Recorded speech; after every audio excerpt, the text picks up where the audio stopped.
27 दिसंबर 1999 दोपहर के 3 बजे कंधार, अफगानिस्तान। तालिबान का इलाका उस वक्त दुनिया की सबसे खतरनाक जमीन।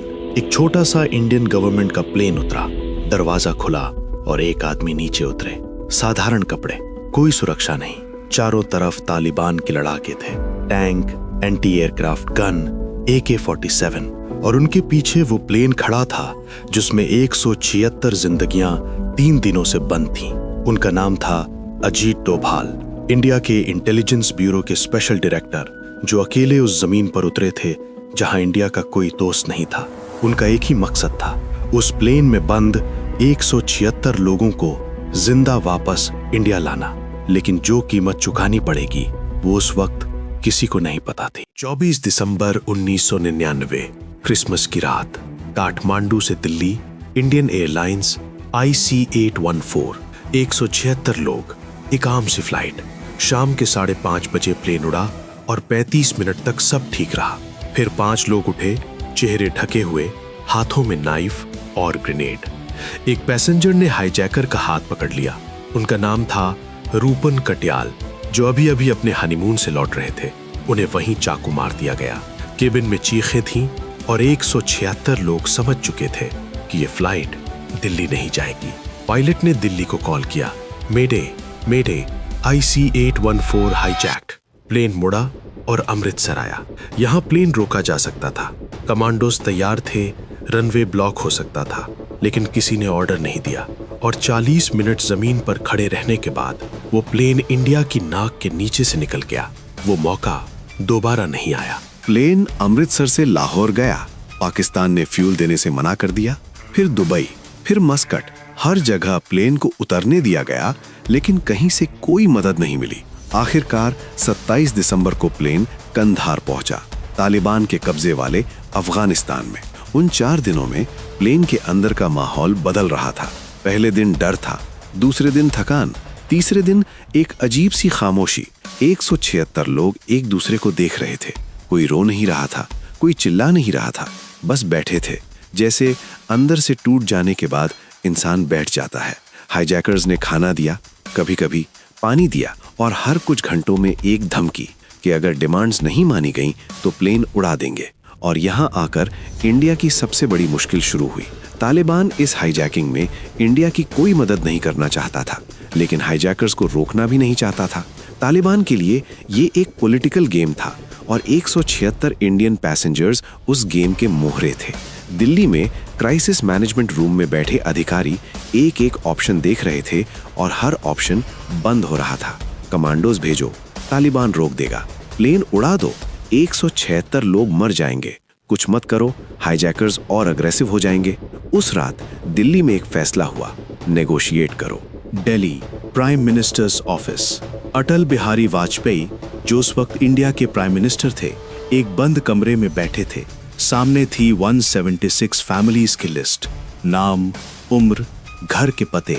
बाहर मीडिया था, बाहर फैमिलीज थीं जो हर घंटे अपने किसी को वापस मांग रही थी। उनके सामने 2 रास्ते थे। एक, टेररिस्ट्स की डिमांड्स मान लो, अपने लोगों को वापस लाओ, लेकिन दुनिया को ये मैसेज दो कि इंडिया को ब्लैकमेल किया जा सकता है। दूसरा, डिमांड्स मत मानो, अपने लोगों को खतरे में छोड़ो और उस खतरे की जिम्मेदारी अपने कंधों पर उठाओ। अटल जी ने उस रात जो महसूस किया होगा, वो किसी भी इंसान के लिए सबसे भारी बोझ था। एक तरफ राष्ट्र का सम्मान था, दूसरी तरफ 176 जिंदगियां। उन दिनों अटल जी की उम्र 75 साल थी। एक बीमार शरीर, घुटनों का दर्द और अब ये बोझ। रात को जब बाकी सब चले जाते तो वो अकेले उस लिस्ट को देखते रहते। 176 नाम।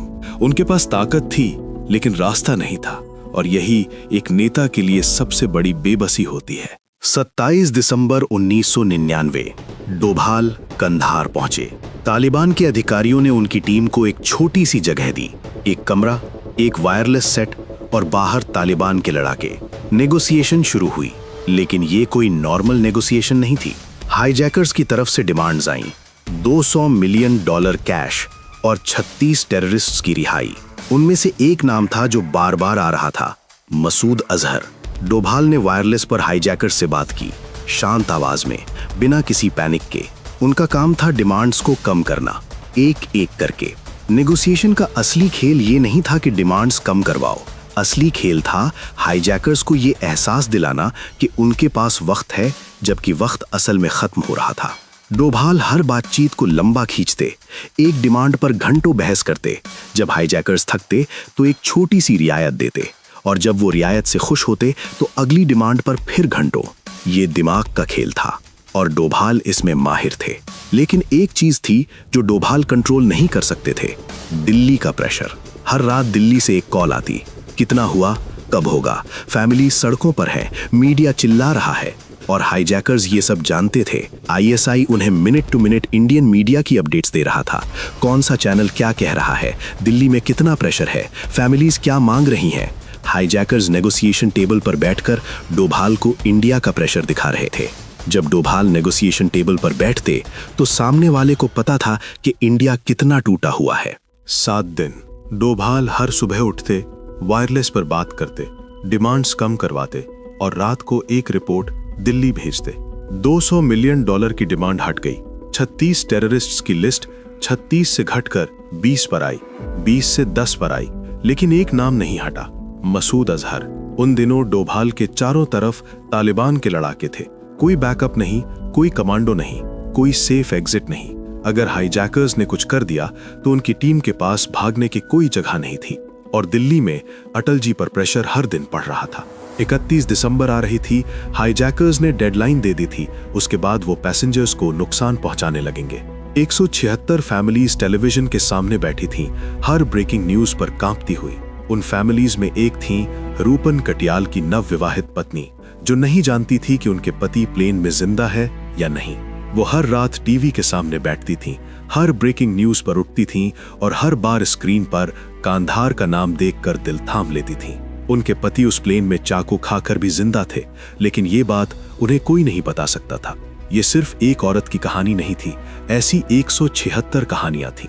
176 घर, 176 परिवार, सब एक साथ टूट रहे थे। 31 दिसंबर 1999 अटल जी ने अपनी कैबिनेट बुलाई।